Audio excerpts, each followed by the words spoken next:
अरीबा, मुझे आप होस्ट आपने बनाया तो मैं वो स्क्रीन शेयर का ऑप्शन मेरे पास नहीं शो हो रहा। आया, अच्छा ठीक, थैंक यू।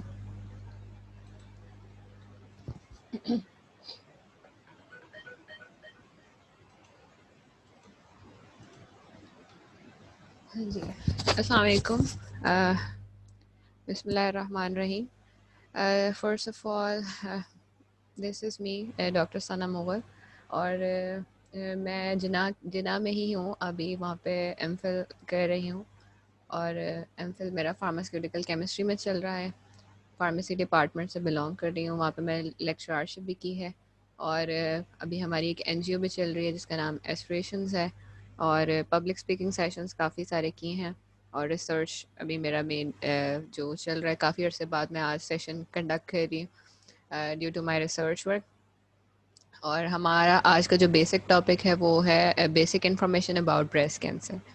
तो कोई मुझे बता सकते हैं कि व्हाट इज़ कैंसर?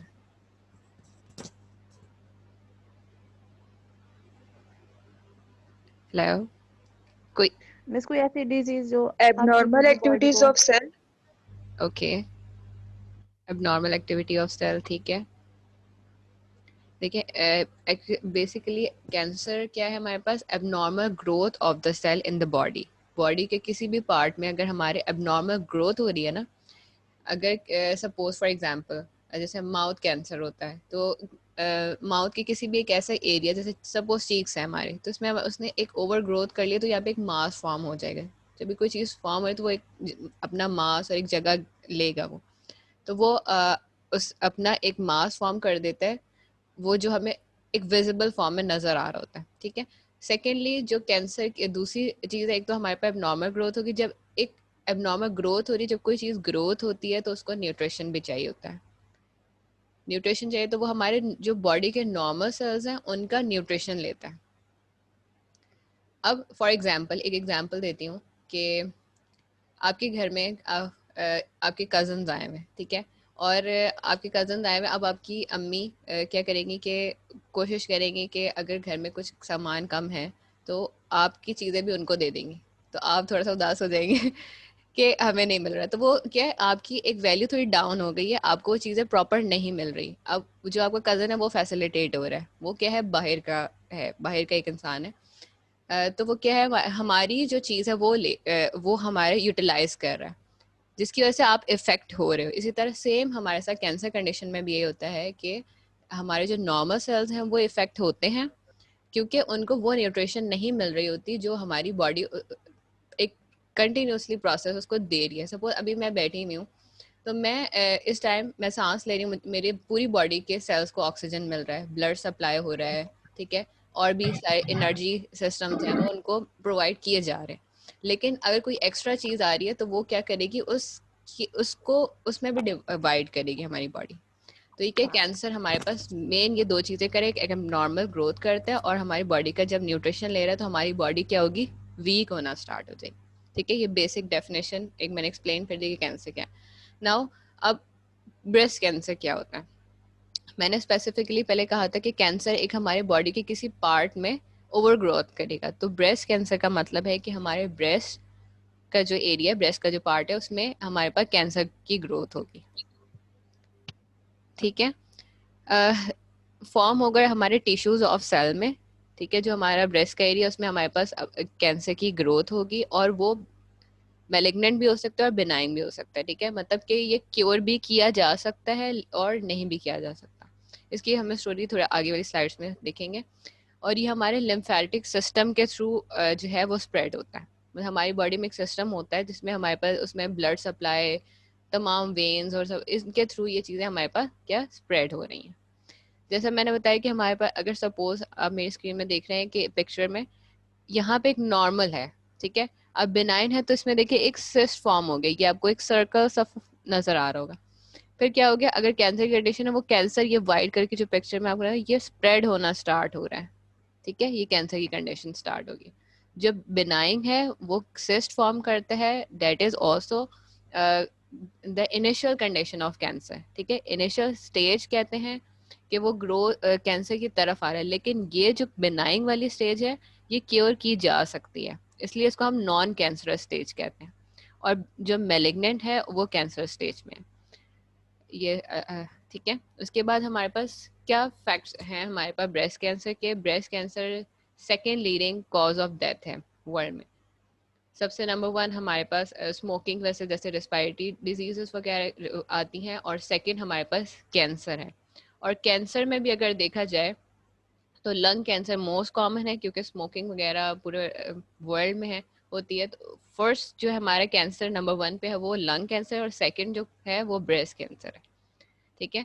इसके बाद इसमें अगर एज के हिसाब से देखा जाए तो एज के हिसाब से हमारे ये चीज़ बढ़ती है। अगर किसी एक पेशेंट को है, सपोज एक फीमेल को यंग एज में एक सिस्ट फॉर्म हो गया और उसको नहीं पता चला, तो वो एज के साथ साथ क्या होगा, वो ग्रोथ होती जाएगी, और जब वो 40 के नियर करीब पहुंचेंगी तो उनका क्या हो जाएगा, कैंसर एक सही प्रॉपर कंडीशन में नजर आ जाएगा।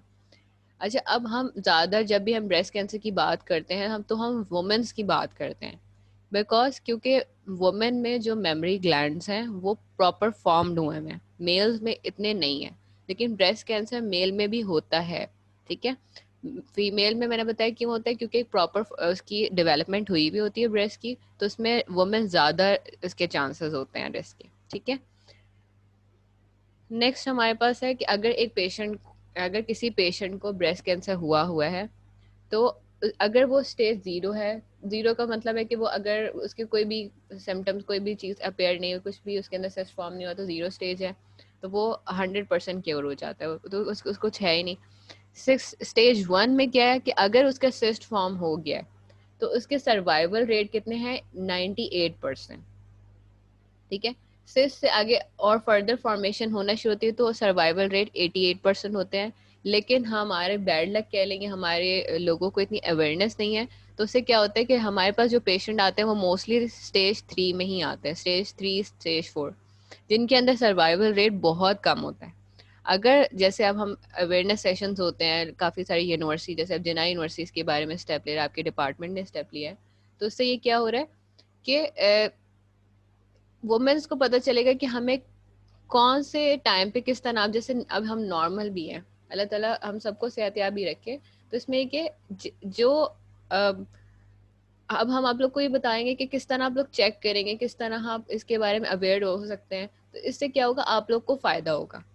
आप लोग पहले से ही इस चीज़ के लिए अलर्ट हो जाएंगे और जाके आप डॉक्टर को चेक करें, ट्रीटमेंट के लिए जाएंगे।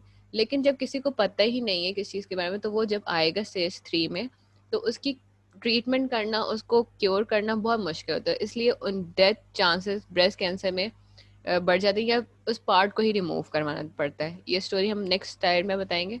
तो स्टेज 3 में आपने देखा 52% सर्वाइवल रेट है, 50-50 की कंडीशन में आ जाता है। और जब स्टेज 4 में अगर पेशेंट आए तो वो बहुत ही समझे कि अगर 10 पेशेंट अगर हमारे स्टेज 4 में आए ना, तो उनमें से एक बचेगा या कोई भी नहीं बचेगा, इतना कम रेशो है सर्वाइवल रेट। ठीक है। उसके बाद मैंने मेल ब्रेस्ट कैंसर की बात की कि मेल में इतना ज़्यादा कॉमन नहीं है, लेकिन होता है उनमें भी। 0.1% of all death from cancer in male में भी डेथ हुई हैं, क्योंकि जैसे अब हम अवेयरनेस सेशंस वगैरह करें, तो इनमें से हमने मेल वगैरह को भी अवेयर किया था इस बारे में कि आप लोग भी चेक कर सकते हैं, क्योंकि मेल में भी फॉर्मेशन हो जाती है, गुठली वगैरह की फॉर्मेशन है, तो फ़ौरन आप चेक करें। ठीक है। लेकिन इनमें चांसेस कम है। जैसे 100 है तो उनमें से किसी कोई एक पेशेंट आपको मेल का मिलेगा, 100 लोगों में से एक पेशेंट मिलेगा। और ये हमारे पास जो बड़ी एज के पीपल हैं, मोस्टली उन लोगों को ही इफेक्ट करता है, क्योंकि मैंने आपको बताया है कि ये जब मेल्स में हो या फीमेल में, मोस्टली पेशेंट्स को नहीं पता चलता। तो इसलिए एक थ्योरी जो पहले डिस्कवर की गई थी, या एक बताया गया था आर्टिकल्स के थ्रू, कि बड़ी एज के लोगों में होता है। बड़ी एज के लोगों में इसलिए होता है क्योंकि वो उनको पता नहीं होता, वो यंग एज से होता हुआ गुजर गया और वो इस स्टेज पे पहुंच चुके हैं कि अब वो क्योर नहीं है, ट्रीट नहीं हो सकते। नेक्स्ट हमारे पास है कि अगर हम ब्रेस्ट कैंसर का रेशो चेक करें वर्ल्ड में, तो हमने ये देखा है कि 1 in 8 women's will develop breast cancer. अगर 8 वुमेन में से देखें तो उनमें से एक वुमेन ज़रूर इन्फेक्टेड होगी ब्रेस्ट कैंसर से। रिस्क फैक्टर्स, अच्छा, रिस्क फैक्टर्स में हमारे पास हैं 2 तरह के रिस्क फैक्टर्स होते हैं। एक हमारे पास है मॉडिफाइड और एक है नॉन मॉडिफाइड। मॉडिफाइड जो हैं वो हम मतलब कि हमारे कंट्रोल में होते हैं, हम उसको उसके ज़रिए हम अपने ब्रेस्ट कैंसर को क्योर कर सकते हैं। जो अनमॉडिफाई या नॉन मॉडिफाई हैं उनको वो हमारे हाथ में नहीं है, वो जर्नली है। जैसे अब मैं फीमेल हूँ तो ज़्यादा चांसेस हैं कि मुझे ब्रेस्ट कैंसर हो, क्योंकि ये एक जर्नल, ये नॉन मॉडिफाई, मैं अपना जेंडर चेंज नहीं कर सकती। मेरी एज है, बढ़ती जा रही है, तो क्या हो रहा है, मैं उसको चेंज नहीं कर सकती। अब बता रही नॉन मॉडिफाई में हमारे पास एक जेंडर आ गया, मैं जेंडर चेंज नहीं कर सकती, मैं उसमें हूँ, मैं उसके रिस्क फैक्टर में हूँ कि मुझे चांसेस हैं, मुझे होगा। Second, as. एज बढ़ती जाती है, उसके साथ भी आपके, क्योंकि आपकी इम्यूनिटी डाउन होती है। और जैसे फॉर एग्जांपल मैं आपको बताया, स्टार्टिंग में बताया कि ब्रेस्ट जो कैंसर है बेसिकली वो आपकी बॉडी के न्यूट्रिशन को लेता है। अगर ब्रेस्ट कैंसर सपोज 40 प्लस के बाद आपको अपेयर हुआ है, तो क्या होगा, आपको वो ज़्यादा जल्दी इफेक्ट कर देगा, मतलब आपको ज़्यादा जल्दी डाउन कर देगा। क्यों? आपकी इम्यूनिटी कम है, आपकी बॉडी का मैकेनिज्म जो है वो इतना अच्छा नहीं रहता, क्योंकि काफ़ी सारी ऐसी मैकेनिज्म्स हैं जो आपकी बॉडी के कम हो जाते हैं, न्यूट्रिशन आपकी बॉडी को कम मिलती है। आपने खुद देखा रिंकल्स पड़ रहे होते हैं बड़ी अच्छी, ये सब क्या होते हैं, आपकी बॉडी अब डिग्रेडेशन की तरफ जा रही है। तो आपकी बॉडी जो है वो अगर इन्फेक्टेड हो गई ब्रेस्ट कैंसर से तो उसका क्योर होना मुश्किल हो जाता है। ठीक है, तो ये भी एक रिस्क फैक्टर है। सेकेंड, हमारे पास फैमिली हिस्ट्री। अगर किसी फैमिली हिस्ट्री में अगर आपकी खाला, मदर साइड पे खाला या मदर को है, या मतलब आपके मदर की साइड, ननिहाल की साइड, किसी को भी कोई प्रॉब्लम है कैंसर से रिलेटेड और पीरियड से रिलेटेड, लाइक मेंस्ट्रुअल साइकिल में कोई प्रॉब्लम है, तो भी चांसेस होते हैं ब्रेस्ट कैंसर के। और अगर बहुत जल्दी हमारे मेंस्ट्रुअल साइकिल स्टार्ट हो जाए और लेट मेनोपॉज हो जाए, तो ये भी एक रिस्क फैक्टर में काउंट किया गया। नेक्स्ट है हमारे पास after age of 30 delay first child. अच्छा, अब अब आजकल एक ये ट्रेंड बहुत चल गया है कि लेट मैरिजेस का, कि लड़कियों की लेट शादी की जाती है। तो उससे भी ये होता है कि अल्लाह ताला ने हमारी बॉडी के कुछ सिस्टम इस तरह के बनाए हैं कि हार्मोन्स एक एज पे जो है जैसे फॉर एग्जांपल आपको देते हैं कि लड़कियों की जैसे बॉडी है, वो जब पीरियड स्टार्ट होते हैं तो आपके बॉडी की एक अच्छी ग्रोथ और एक अच्छी जो है वो पूरी एक हार्मोन्स आपके सही चलते हैं। जब आप पहुंचते हैं 30 या 35, ये एक रेंज है जबकि हमारे हार्मोन्स जो हैं वो डिग्रेड मतलब कम होना स्टार्ट हो जाते हैं, वो हार्मोन्स का वो लेवल नहीं रहता, जिसकी वजह से क्या होता है कि हमारी जो फीमेल्स की बॉडी है वो चेंज होना जल्दी स्टार्ट हो जाती है एज कम्पेयर टू मेल। ठीक है, तो इस वजह से कहते हैं कि लड़कियों के, इस्लाम में भी है कि हम लड़कियों की शादी जल्दी का कहा गया है, क्योंकि चाइल्ड ये जो डिले हो जाते हैं, फिर प्रेगनेंसी का टाइम पीरियड फिर लेट हो जाएगा अगर आप शादी करें। इससे क्या होता है कि आपके जो हार्मोन्स का लेवल है वो आपके सिस्ट फॉर्मेशन में हेल्प कर देता है अगर आपकी शादी नहीं होती। इसलिए कहते हैं कि जैसे शादी का मैंने बता दी कि आप लोग की जल्दी हो, इसमें हम ये भी चीज़ को थोड़ा सा अवेयर करवा रहे लोगों कि हाँ, मैरिजेस जो है वो हो जानी चाहिए 25 से पहले पहले। और दूसरा ये कि जब आप लैक्टेशन पीरियड में आता है, लैक्टेशन सॉरी, आप मेडिकल से मैं बता दूं, लैक्टेशन ये जैसे आप जैसे बच्चों को वगैरह को फीड करवाते हैं जब, तब ये होता है कि हमारे जो हार्मोन्स हैं जो ड्यूरिंग लैक्टेशन पीरियड रिलीज होते हैं, वो आपकी बॉडी को और खूबसूरत और अच्छा बनाते हैं। उससे मदर जो मदर होती हैं या वुमेन्स होती हैं वो खुद ब खुद इस चीज़ से अल्लाह ताला ने क्यों रखी है। एक ये भी ट्रेंड हमारा चल गया कि वुमेन्स जो है वो ब्रेस्ट फीडिंग भी नहीं करवाती। ये दो बहुत गलत चीज़ें चल गई हैं हमारी सोसाइटी में, कि एक डिले मैरिजेस और एक जो फीड नहीं करवाना, ये वुमेन्स को ही गलत इम्पैक्ट, उनकी बॉडी पे ही गलत इम्पैक्ट दे रही है, जिसकी वजह से अब जो रेशियो है ये बढ़ रहा है। नेक्स्ट हमारे पास है कि प्रेगनेंसी वगैरह नहीं करना, मतलब अगर वो नहीं चाहती हैं तो उससे भी चांसेस बढ़ते हैं। अब हमारे पास आगे जो हम मॉडिफाई कर सकते हैं, मॉडिफाई करने का हमारे पास क्या है कि अगर कुछ लोग जैसे स्मोकिंग करते हैं, स्मोकिंग नहीं करें, अल्कोहल, ये तो खैर हमारे वो मुल्क में इतना कॉमन नहीं है, ये तो अब्रॉड वगैरह की साइड पे है। लेकिन ये कि अगर कोई अगर फिर भी कर रहा है, आप उनको अवेयर करें कि स्मोकिंग और जो अल्कोहल है ये आपके लिए रिस्क फैक्टर है कैंसर कॉजिंग के लिए। आगे हमारे पास हार्मोन रिप्लेसमेंट थेरेपी कुछ लोग करवाते हैं, कुछ लोग को प्रॉब्लम्स हो जाते हैं मेंस्ट्रुअल साइकिल में, तो वो रिप्लेसमेंट हार्मोन्स वगैरह की कोई थेरेपी, अगर कोई भी हार्मोन की थेरेपी ले रही है तो ये भी हमारे पास ब्रेस्ट कैंसर को होने के चांसेस बढ़ा देते हैं। नेक्स्ट, जितना हो सकता है कि हम ग्रीन वेजिटेबल्स लें, उससे क्या होगा, हमारी बॉडी का खुद मैकेनिज्म इम्यूनिटी अच्छी होगी। फ्रूट्स लेने चाहिए, उससे एंटीऑक्सीडेंट, उनके अंदर एंटीऑक्सीडेंट प्रॉपर्टी होती है, जिसकी वजह से क्या होता है हमारे पास एंटीऑक्सीडेंट बेसिकली हमें कैंसर से प्रिवेंट करता है।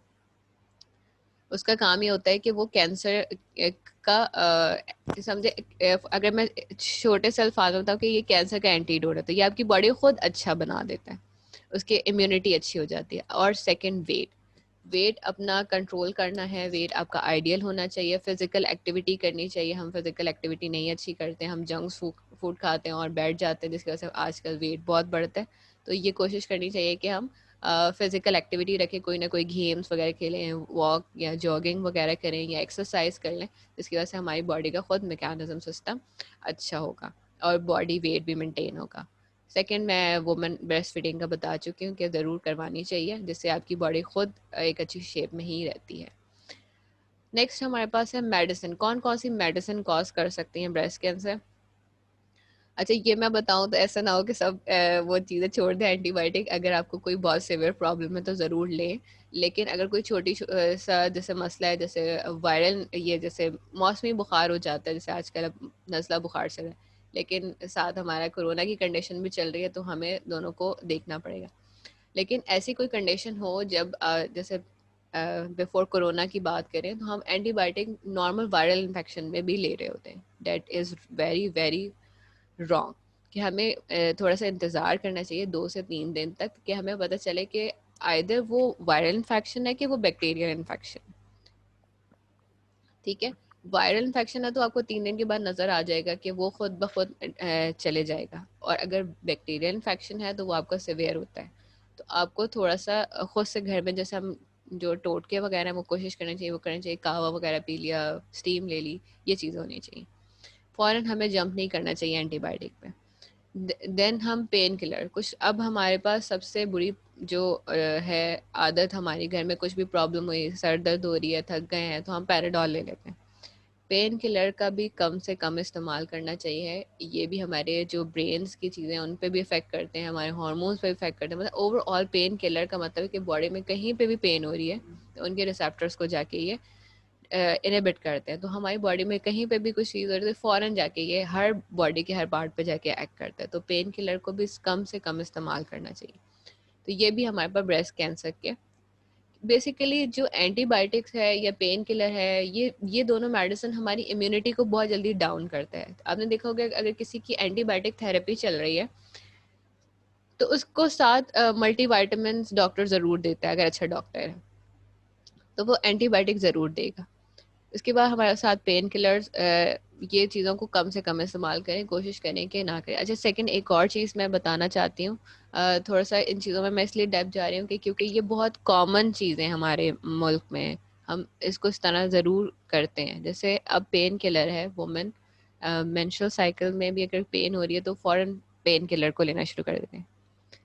तो कोशिश किया करें कि पेन किलर ना लें, उसके कुछ ऑल्टरनेटिव हमारे पास चीज़ें हैं मौजूद, नेचुरल रेमेडीज़ भी हैं। मैं खुद फार्मासिस्ट हूँ, लेकिन मैं आपको इस चीज़ों से इसलिए अवेयर कर रही हूँ कि जो चीज़ें हमारे मुल्क में, अगर देखें कोई भी चीज़ ज़्यादती में यूज़ हो रही है ना, तो वो गलत है। पेन किलर आप लें, लेकिन एक लिमिट होनी चाहिए हर चीज़ की। एंटीबायोटिक, अब अगर घर में भी आप एक ही खाना खाते रहेंगे, आप खुद भी बोर हो जाएंगे, आपको वो अच्छा नहीं लगा। एक वक्त टाइम आएगा कि आप उससे इम्यून हो जाएंगे, अब मैं नहीं खा सकता भैया, मैं नहीं खा सकती। तो सेम यही कंडीशन है कि आपकी बॉडी लेती जा रही है, अब एक लेवल आएगा कि वो उससे इतना ज़्यादा रेजिस्ट हो जाएगी कि वो आपके ऊपर असर ही नहीं करेगी। तो इसलिए पेन किलर और एंटीबायोटिक्स को लिमिटेड यूज़ इनका रखना चाहिए, लेकिन जब हो तो ये नहीं मैं कह रही कि बिल्कुल भी नहीं करना चाहिए, करना उसका फिर तब यूज़ करें।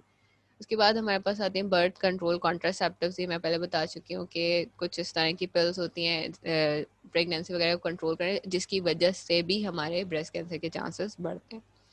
उसके बाद हमारे पास कुछ एनवायरमेंटल फैक्टर्स हैं, जैसे अगर ईस्ट्रोजन के साथ, जैसे हार्मोन थेरेपी मैंने आपको बताई थी, उसमें हमारे पास ईस्ट्रोजन से ही एक्सपोजर करवाया जाता है, तो उससे भी हमारे पास ब्रेस्ट कैंसर के चांसेस है। रेडिएशन थेरेपी होती है, अगर कोई किसी ने भी कोई रेडिएशन थेरेपी जैसे लेज़र हो गई है कोई, तो इनसे क्या होता है कि हमारे कुछ सेल्स जो है उनके फंक्शन डिस्टर्ब हो जाते हैं, और वो हमारे पास कैंसर कॉज करने का, ये बेसिकली रेडिएशन कैंसर कॉज करने का बनता है कि हो सकता है कैंसर।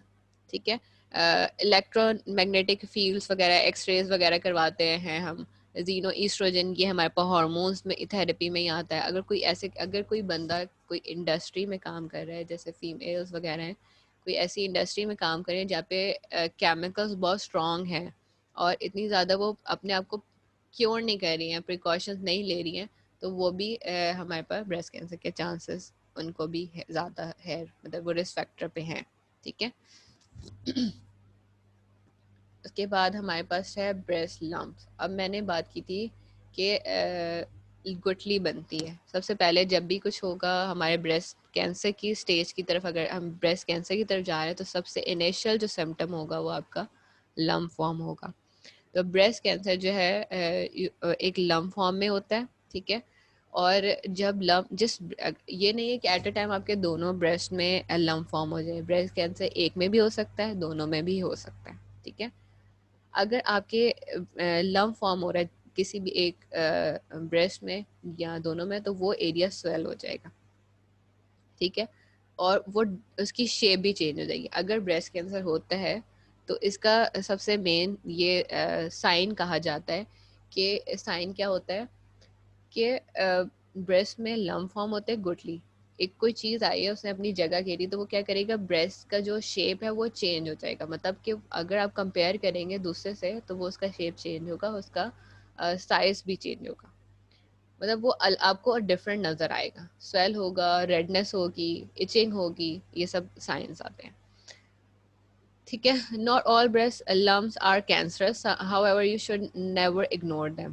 अच्छा, ये चीज़ इम्पॉर्टेंट है कि तमाम जो, अगर जैसे ब्रेस्ट में अगर गुठली हो रही है तो वो तमाम कैंसरस नहीं होते, और लेकिन हम उसको इग्नोर ना करें, उसको फ़ौरन डॉक्टर को चेक करवाएं कि वो क्योर हो सकता है या वो क्योर नहीं हो रहा। तो वो कंडीशन के हिसाब से, मतलब वो डॉक्टर्स को बेहतर पता है किस तरह वो चेक करते हैं, कौन कौन से टेस्ट होंगे, क्या होगा थेरेपी, वो बताएंगे।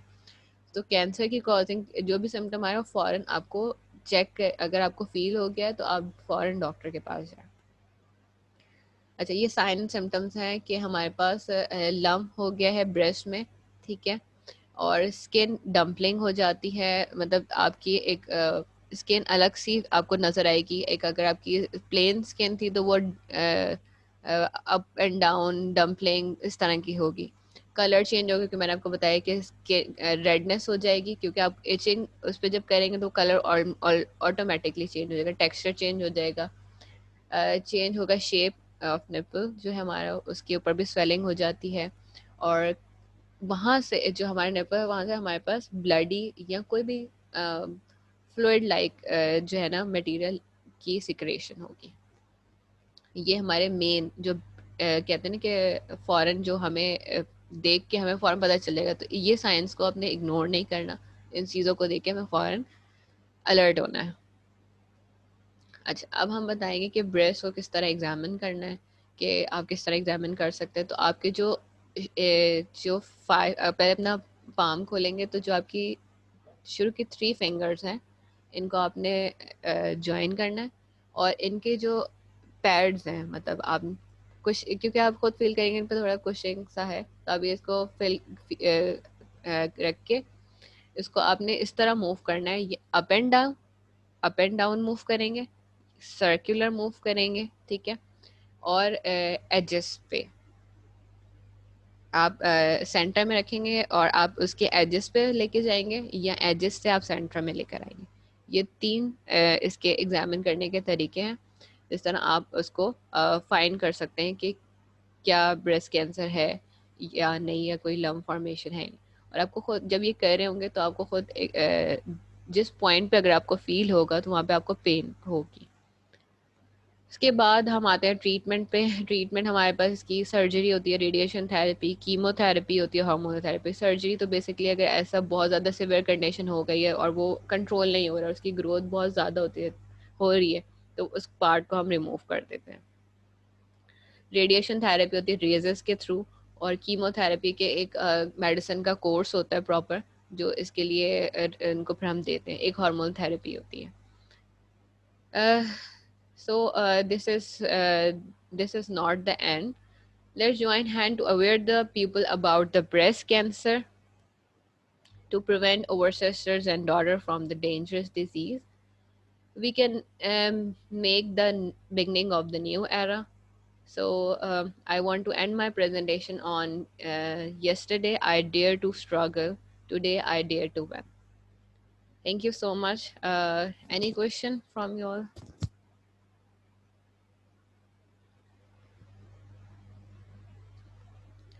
कोई भी चीज़ समझ ना आई हो, कोई भी स्लाइड समझ में ना आई हो तो आप पूछ सकते हैं।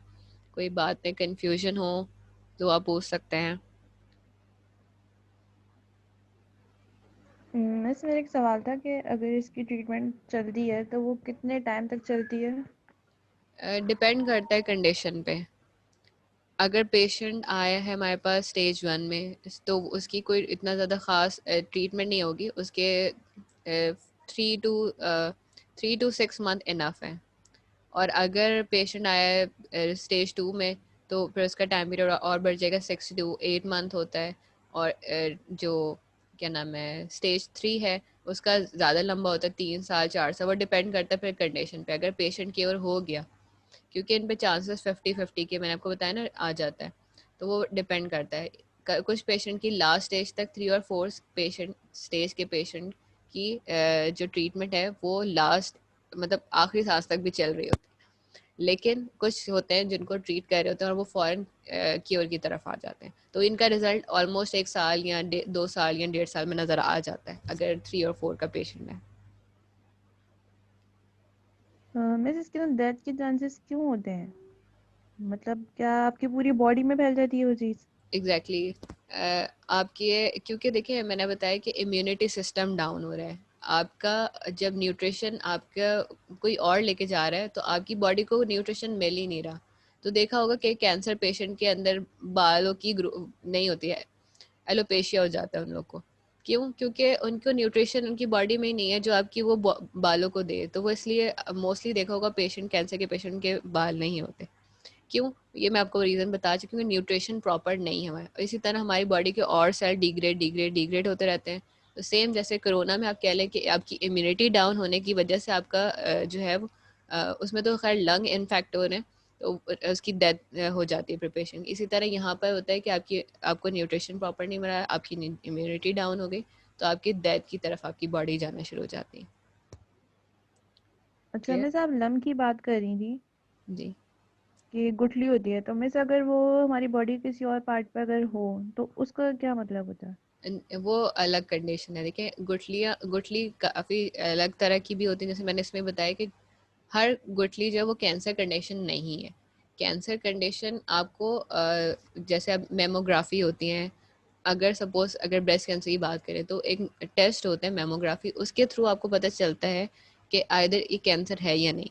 और कहते हैं कि नॉर्मली हमें 1 साल में ज़रूर मेमोग्राफी करवानी चाहिए, नॉर्मल भी हो। तो वो डिपेंड करता है, वो हमें टेक्निक्स के थ्रू पता चलता है। कोई हम टेस्ट करवाते हैं फिर हमें पता चलता है कि वो कैंसर है या नहीं। और जो हमारी बॉडी में कहीं और कैंसर अगर गुठली फॉर्मेशन हो गया है तो that is not a cancer. ठीक।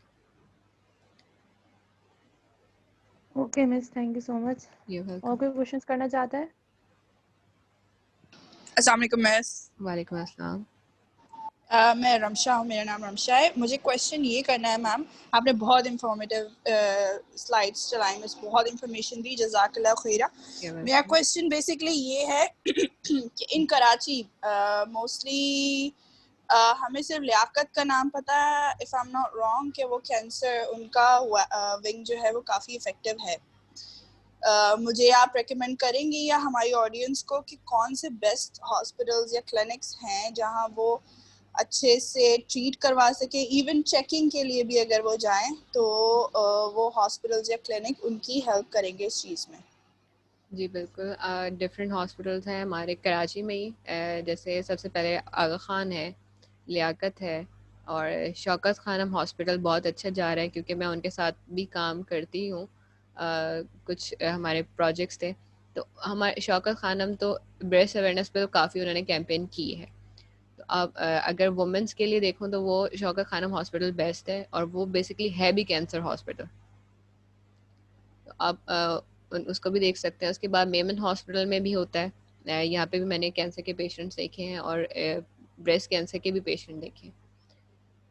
अब ये 3 हॉस्पिटल तो मैं कहूँगी कि 4 हॉस्पिटल तो मैं रिकमेंड करूँगी कि आप लोग इधर चेक कर सकते हैं। सेकेंड एक और है हमारे पास किरण हॉस्पिटल, जो कीमोथेरेपी और रेडिएशन थेरेपी के लिए ये बहुत अच्छे हैं, जो किरण हॉस्पिटल है। अगर आप लोग के कोई ऐसा पेशेंट हो तो आप किरण भी उनको लेके जा सकते हैं। जज़ाकल्लाह miss, thank you so much. You welcome. Hello, अस्सलाम वालेकुम। वालेकुम अस्सलाम। मैम, माई सेल्फ आयशा इकराम, और मुझे क्वेश्चन नहीं करना था एक्चुअली, मुझे कुछ डिस्कस करना था। बिकॉज मेरी खाला जो है वो कैंसर पेशेंट है, उनको भी ब्रेस्ट कैंसर हुआ है। सो उनका भी ऑपरेशन हुआ है, और फिर अब ऑपरेशन होने के बाद उनकी कीमो पहले भी हो चुकी थी, तो उनको इफेक्टिवनेस तो कुछ भी नहीं हुई उनको, मतलब इतना ज़्यादा खास फर्क नहीं पड़ा था कीमो से, तो उनको ऑपरेशन करना पड़ा। उनको 2 साल हो गए ना। तो अब उनसे कहा गया कि स्टिचेस जो हैं आपके थोड़ा मसला कर रहे हैं, तो आप जो है एक और टेस्ट भी दिया उनको कि आप जो ये टेस्ट कराएं, मे बी आपके जो कैंसर है अभी भी है।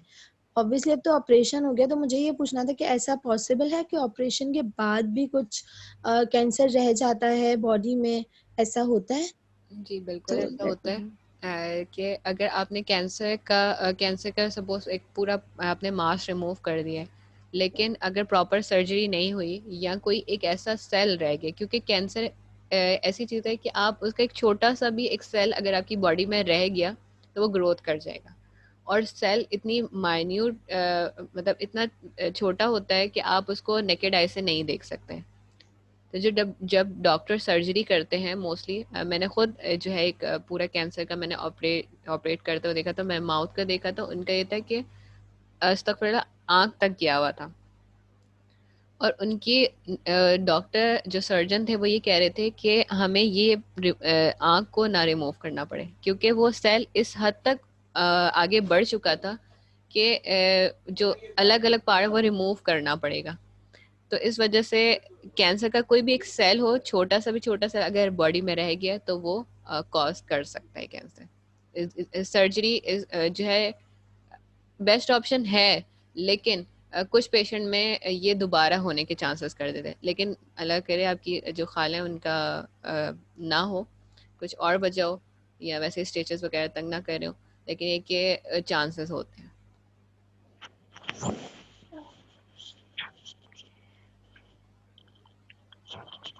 मैम, मेरा ये क्वेश्चन था कि हम ऐसी कौन सी डाइट लें कि जिससे हमारे ये फॉर एग्जांपल ब्रेस्ट कैंसर या जैसे इस तरह की डेंजरस बीमारियां हैं तो इनके हम पे अफेक्ट ना हो सके।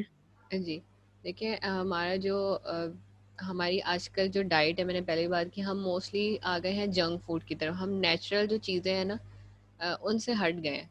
अगर हम फ्रेश जो है फ्रूट वेजिटेबल्स खाएं तो ज़्यादा अच्छा। हमने उसको पका पका के ऐसी शेप्स दे दी हैं कि उनके जो वाइटामिन, जो उनके अंदर मिनरल्स होते हैं, वो सब चीज़ें ख़त्म हो चुकी हैं। तो कोशिश करें जितनी भी चीज़ें हों आप उनको फ्रेश यूज़ करें। और एक हमारे जो एक ट्रेंड है कि जूस वगैरह इस्तेमाल करना, एक टाइम था मैं भी बहुत यूज़ करती थी, लेकिन फिर मैंने खुद इस चीज़ को ऑब्जर्व किया है कि आइदर हम जूस यूज़ करें, क्यों ना उसको हम डायरेक्ट लें। अगर आप सेब खा रहे हैं तो उस सेब को अगर ले खाने में और उसके जूस के साथ अगर कंपेयर करें, तो आपको सेब जो खा रहे हैं वो ज़्यादा इफ़ेक्ट करता है, क्योंकि उसके अंदर फाइबर्स भी हैं, तो वो आपके डाइजेस्टिव सिस्टम को भी अच्छा करेगा और आपके बॉडी मैकेनिज्म्स को भी आपको एक्टिव करता है। तो कोशिश कीजिए जितना हो सकता है फ्रेश चीज़ें खाएं। कुक करें, कुछ चीज़ें कुक करके भी थैंक यू मैम। करनी चाहिए। तो कोशिश करें कि हम ऑयली जंक फूड्स इनसे हम थोड़ा हटें और हेल्दी डाइट की तरफ आए, और फिजिकल एक्टिविटी भी ओके, करें। Thank you ma'am. You welcome. Thank you. अस्सलाम वालेकुम मैम। वालेकुम अस्सलाम। मैं सुनना जी मेरा क्वेश्चन ये है कि अगर यंग एज में, आप बहुत यंग एज में हो और आपको ब्रेस्ट कैंसर हो जाता है, तो इससे मतलब क्या रीजंस होते हैं? स्पेसिफिक कोई रीजन हो जिसकी वजह से लड़कियों में बहुत यंग एज में या ब्रेस्ट कैंसर हो, ऐसा उसको हम कोई प्रिवेंशन है कोई स्पेशल कि हम जैसे फूड से हट के भी कोई प्रिवेंशन है? जी बिल्कुल। देखिए पहले तो आपका क्वेश्चन था कि यंग एज में हो रहा है तो क्यों हो रहा है। देखिए यंग एज में होने के चांसेस इसलिए हो जाते हैं कि मैंने बताया था कि आपकी मदर फादर की तरफ से भी होता है कि अगर आपकी पुप्पो इस साइड भी किसी को अगर प्रॉब्लम है, दादी वगैरह की साइड, तो भी आपको चांसेस है। लेकिन मदर की साइड पर अगर किसी को प्रॉब्लम है तो वो आपको ज़्यादा चांसेस कॉज कर देता है। आइदर उनको मेंस्ट्रुअल साइकिल में भी प्रॉब्लम है ना, तो ब्रेस्ट कैंसर के चांसेस बढ़ते हैं अगर आपकी मदर की साइड पे प्रॉब्लम है। अगर आपकी खाला को भी प्रॉब्लम है ना, हार्मोन्स का मसला है उनका, तो वो आपके ऊपर इफेक्ट ज़रूर करेगा। उसका कुछ ना कुछ पार्ट आपको हार्मोन में या मसला करेगा, या मेंस्ट्रुअल साइकिल में मसला करेगा, या आपके ब्रेस्ट कैंसर में कर सकता है। तो ये फैमिली हिस्ट्री की वजह से तो ज़रूर होता है। यंग एज में अगर लड़कियों को हो रहा है तो ये वजह है। सेकेंडली, जब यंग एज में इसलिए भी हो रहा है लड़कियों को कि जब मदर फीड नहीं करवाती तो वो आपकी बॉडी में इम्यूनिटी इतनी डेवलप नहीं हो पाती, तो जिसकी वजह से आपकी बॉडी का जो इम्यूनिटी सिस्टम है वो कम होता है एज़ कम्पेयर टू जिन्होंने फीड किया होता है बच्चों ने। तो इसलिए एक तो ये इम्पॉर्टेंट चीज़ है। फीडिंग ज़रूर, मैंने पहले भी बताया, इसके काफ़ी सारे फ़ायदे हैं, इसके ऊपर अलग से पूरा एक सेशन में दे चुकी है। तो इसमें हमारे पास है कि अगर आपको प्रॉपर फीड नहीं हुआ तो उससे भी आपकी इम्यूनिटी डाउन होती है, तब भी आपका एक चांस हो गया कि आप रिस्क फैक्टर में आ गए कि आपको कैंसर हो गया। ठीक है, ये दो चीज़ें हैं कि आपकी मदर की साइड पे या आपकी बचपन में आपको प्रॉपर ये चीज़ नहीं दी गई, जिसकी वजह से आपके अंदर अब बॉडी में कमी रह गई है। अच्छा, एक चीज़, थोड़ा सा मैं टॉपिक से डाइवर्ट हो रही हूँ। एक चीज़ ये है कि अगर हम देखें, जो गाय का दूध है वो जो है आपकी बॉडी को बड़ा करता है, आपकी ब्रेन की या आपकी अंदर की चीज़ों को डेवलप नहीं करता, वो सिर्फ फिजिकली आपको लंबा करे। आप अगर कंपेयर देखें, इसको विजुअली भी देखें, तो जानवर अगर जैसे वो फीड कर रहा है अपने बच्चे को, तो क्या हो रहा है, उसके पास अकल तो नहीं आ रही, सिंपल क्या हो रहा है, इसकी बॉडी बड़ी हो रही है। ठीक है, तो इसी तरह बोला जाता है, इस्लाम में भी चीज़ है कि आप मदर जो फीड करें उससे आपकी ब्रेन की डेवलपमेंट, आपके अंदर के सिस्टम्स की अच्छी डेवलपमेंट होती है। ठीक है, अब आपका पॉइंट था कि और कोई चीज़ें हैं जिससे हम इसको क्योर कर सकते हैं, कि तो आपको अपने जो न्यूट्रिशन है उसके ज़रिए तो आपको करना है, फिर आपको सेकेंडली अपनी जो पीरियड्स हैं या मेंस्ट्रुअल साइकिल है इसको ज़रूर मेंटेन करना है। इसको मेंटेन करना है कि कुछ लोग को प्रॉब्लम्स हो जाती है कि लेट हो गए, पीरियड्स लेट हो रहे हैं, कोई मसला हो रहा है। अगर खुद का भी कोई